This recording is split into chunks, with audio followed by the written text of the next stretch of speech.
dan Roh Kudus adalah formulasi yang diajarkan oleh gereja sejak gereja perdana. Berkat pun, sakramen pun diberikan dalam nama Bapa, Putra, dan Roh Kudus. Kalau kita telusuri di Perjanjian Lama, memang Allah Trinitas ini tidak jelas tertulis secara eksplisit di Perjanjian Lama. Anda baru bisa menemukan di Perjanjian Baru tentang Trinitas. Pertama, lewat kisah Yesus dibaptis di Sungai Yordan. Anda masih ingat?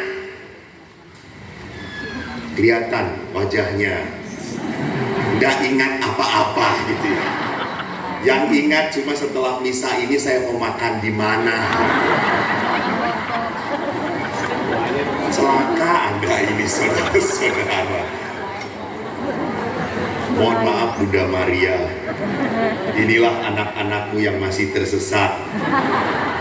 Yes, anak-anak tersesat ya gimana pastor parokinya, toh gitu ya. Yang di sebelah saya tentunya. Gitu. Jadi di dalam baptis, Roh Kudus turun dalam bentuk burung merpati. Dan suara Tuhan berkata, inilah anakku, dengarkanlah dia, kepadanya lah aku berkenan. Di sini muncul Bapa, Putra, dan Roh Kudus. Bahkan sebelum Yesus mulia, sebelum Yesus diangkat ke surga, Yesus memberi pesan kepada para muridnya, hendaklah engkau pergi dan baptislah semua anak-anakmu dalam nama Bapa, Putra, dan Roh Kudus. Trinitas adalah sebuah ajaran yang tak mudah untuk dijabarkan. Seringkali kita dikatakan orang Katolik itu Tuhannya 3. Lalu yang Katolik langsung ngomong, enggak, kita 3 in 1.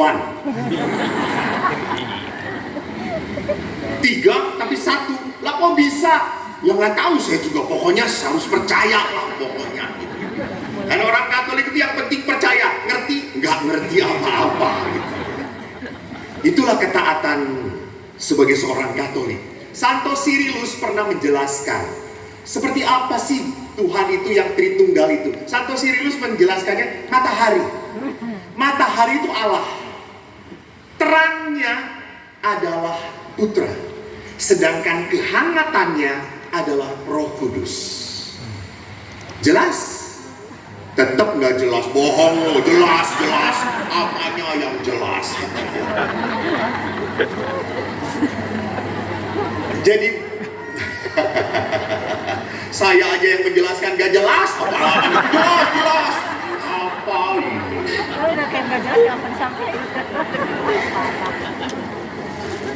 Jadi Santo Cyrilus hanya menggambarkan, dan semua gambaran, semua penjelasan tentang Tuhan tidak pernah, halo saudara-saudara, tidak pernah membuat Tuhan makin jelas. Dan maka Santo Agustinus berkata, kalau engkau memahami Tuhan, maka dia bukan Allah lagi.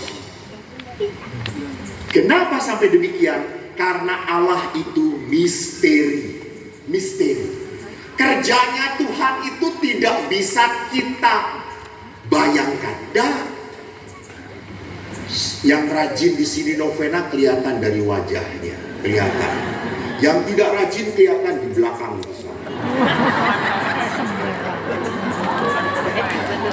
Tetapi pertanyaan saya, apakah yang diberkati Tuhan yang rajin ini? Belum tentu.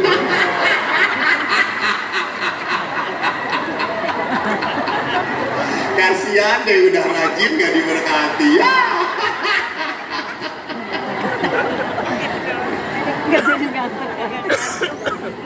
Jadi bukan berarti kalau saya itu bisa ngasih kepada Tuhan segala doa, segala waktu saya, otomatis Tuhan memberkati saya. Oh, tidak ada yang otomatis. Tidak ada yang otomatis. Lihat Romo Paroki ini, yang di samping saya Romo Andre, sudah menyerahkan hidupnya. sudah memberikan waktunya pada Tuhan, apakah semakin dicintai Tuhan? Belum tentu. Semakin dicintai ibu-ibu, coy. Salah sasaran, saudara-saudara.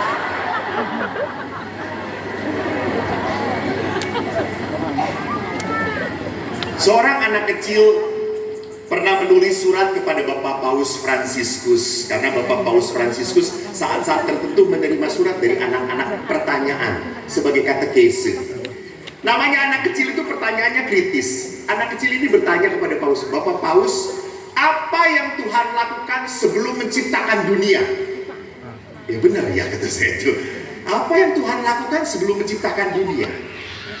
Bapak Paus menjawab dengan baik. Saya bacakan supaya saya tidak tersesat.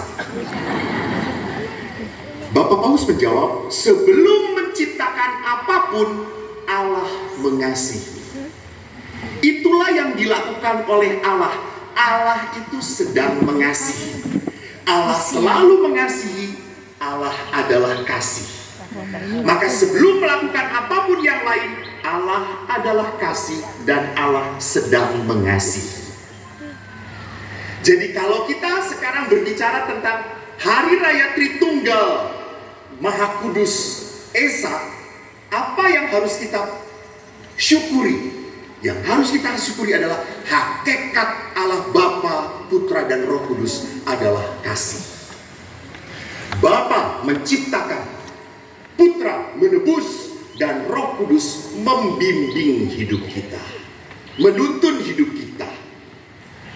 Nah, kalau kita kaitkan dengan Bunda Maria, hari ini kan temanya, tadi apa Bapak Ibu temanya?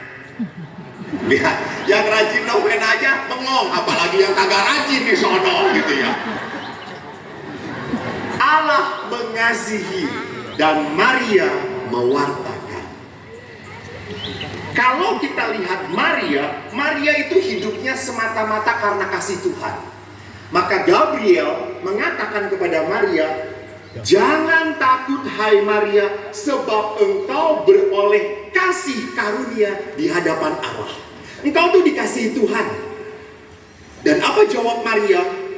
Langsung Maria menjawab, jiwaku memuliakan Tuhan, hatiku bergembira karena Allah juru selamatku, sebab ia telah memperhatikan kerendahan hambanya yang hina ini. Jadi Maria bersyukur karena dikasihi oleh Tuhan. Namun dalam hidup Maria, lihat, tidak berarti kalau Maria itu dikasihi Tuhan, menjadi hamba Allah, hidupnya lebih mudah dan lebih mulus. Tidak. Kita tahu Maria sedih menghadapi kesedihan anaknya waktu ditolak. Maria sedih waktu melihat anaknya berdarah-darah memanggul salib, dipukuli, diludahi. Dan Maria tidak bisa berbuat apapun. Maria lebih sedih pada saat Yesus diturunkan dari salib dan ia harus memangku anaknya, meninggal sebagai seorang penjahat besar. Dan Maria tetap sama. Dia mengucapkan apa? Aku ini hamba Tuhan. Terjadilah padaku menurut perkataan. Bapak Ibu, inilah iman, kepercayaan, penyerahan diri yang tidak dikalahkan oleh penderitaan.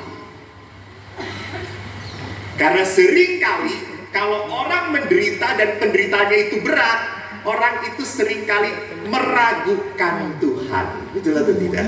Ya, meragukan Tuhan.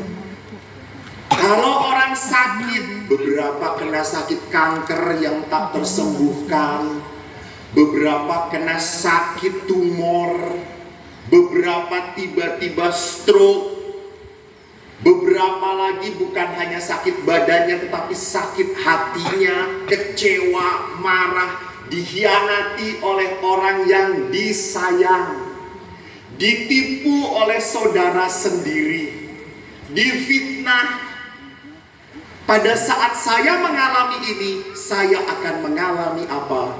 Tuhan, kenapa kau tinggalkan aku? Apa salah saya?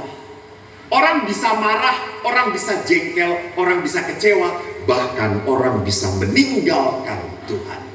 Orang bisa tidak percaya lagi kepada Tuhan. Bahkan ada orang Katolik yang kecewa sama romonya.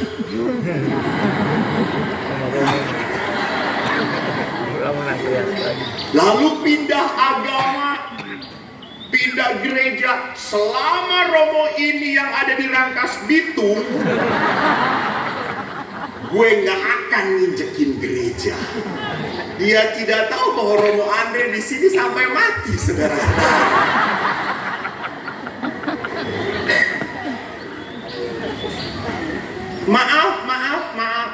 Maaf ya, kalau Anda nggak suka ya jangan ketemu saya lagi. Maaf, nggak nyindir, dan bukan di sini, bukan. Ada Pur, setelah tugas, Romo parokinya lupa mengucapkan terima kasih. Kur itu tersinggung dan tidak mau tugas lagi. Ini kur kampret namanya. Ya, mutong. Sakit hati.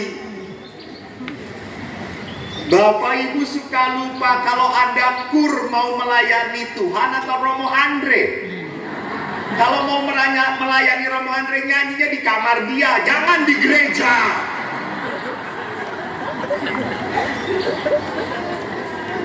Di gereja itu tempatnya kita melayani Tuhan. Jadi jangan pernah membawa sakit hati, kekecewaan di dalam pelayanan. Boleh ada sakit hati, banyak. Pastor pernah sakit hati dengan umat? Sering. Saya itu kemarin baru selesai rekoleksi dengan emak-emak. Anda tahu tuh kalau emak-emak.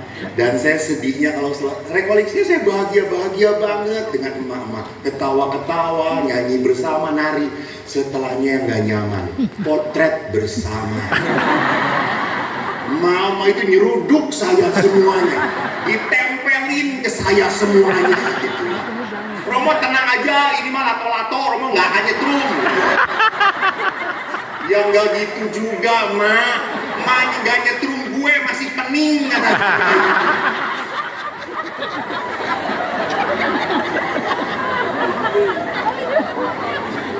Bahkan mama itu berkata, pasturnya belum makan. Gak apa-apa, gak perlu makan pastur. Pastur kan anaknya Tuhan. Buset. Anak Tuhan sih anak Tuhan, tapi saya suka babi, kata saya itu. Saudaraku yang terkasih, ingat, penderitaan seringkali membuat kita jauh dari Tuhan. Marah kepada Tuhan, kecewa kepada Tuhan. Tuhan, saya sudah ini, sudah itu, sudah ini. Kenapa kok hidup saya tidak diberkati? Bapak Ibu, saya ingatkan ya. Mengapa Maria berdoa? Mengapa Yesus berdoa? Yesus berdoa supaya ia bertahan dalam kebenaran, dalam kebaikan. Mengapa Maria setia berdoa?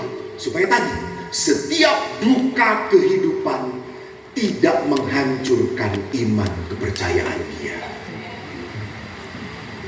Sama.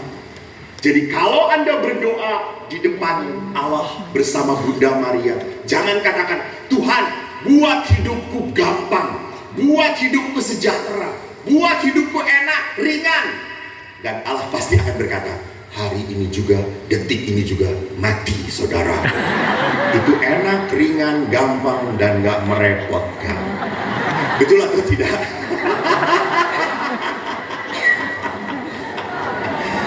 Jadi kalau Anda mintanya seperti itu, jawaban Tuhan cuma satu, muter gue.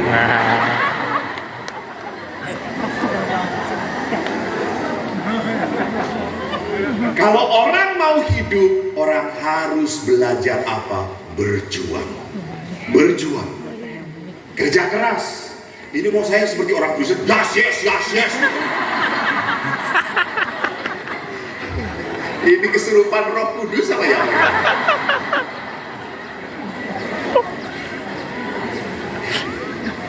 Jadi pada saat kita masih diberikan rahmat kehidupan, kita hanya minta apa? Tuhan, kuatkan saya, kuatkan saya.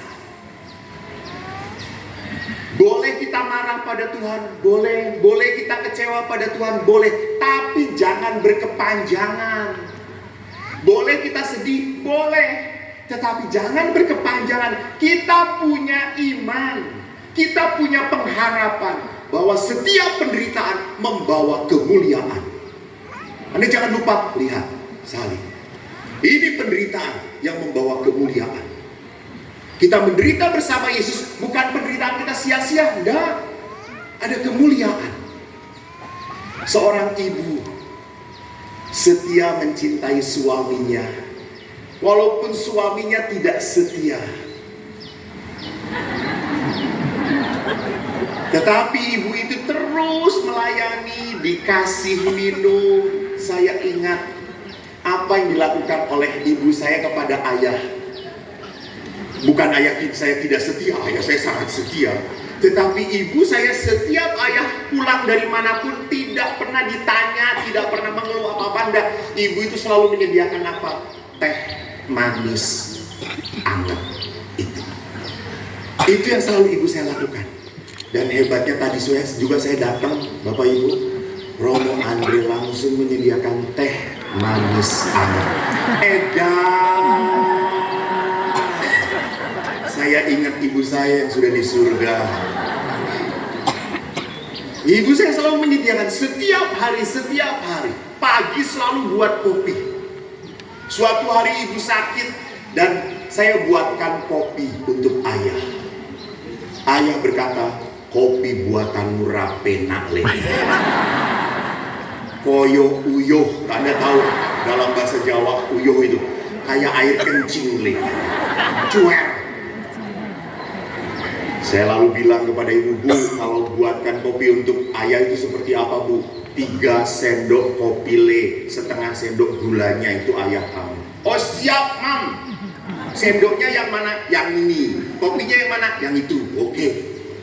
Namanya anak ingin menyenangkan ayahnya. Suatu hari ibu tidak ada. Pak, buat kopi. Yole, gawe no. Sengena, koyo mbokmu. Oke, gua udah tahu resepnya coy. Saya buatin saudara-saudara, saya serahkan, Pak, minum kopi. Saya sudah menunggu.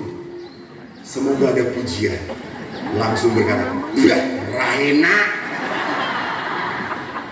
Wah, sampai saya protes, Bu, kenapa kalau aku buat kopi untuk ayah selalu protes nggak enak? Saya sudah sesuai dengan ibu. Diberikannya. Lalu ibu berkata, beri ludah sedikit le.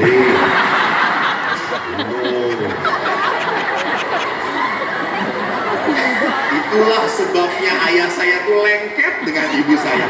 Gak pernah mau ke wanita yang lain. Ludah istri saudara-saudara. Oh, aku gak ngaku sih loh, bener. Loh, ingat kita waktu kecil, kita kejeduk pintu, kita nangis, ibu kita akan berkata apa? Meludahi, tahu meludahi, cu, mari. Setelah ibu saya meninggal, saya cari di apotek ada ludah ibu nggak ada. Jadi apa yang saya mau perlihatkan bukan semata-mata kopinya, bukan semata-mata pelayanannya, tetapi cintanya, cinta. Dan cinta itu bukan kata-kata melulu, cinta itu apa? Tindakan. Maka kalau Anda merasa bahwa bagaimana Allah mencintai saya, Allah masih memberkati kamu. Setiap hari Anda masih bisa bangun, bertemu dengan orang-orang yang Anda cintai, itu bukti Allah mencintai. Jadi jangan pernah mengatur seperti apa Tuhan mencintai. Buka matamu, maka kau akan melihat begitu banyak berkat dalam hidup. Bapak Ibu, mari kita menjadi pribadi seperti Bunda Maria. Menjadi pribadi hamba Tuhan, jiwaku bersukaria karena Allah penyelamatku. Allah memberkati aku.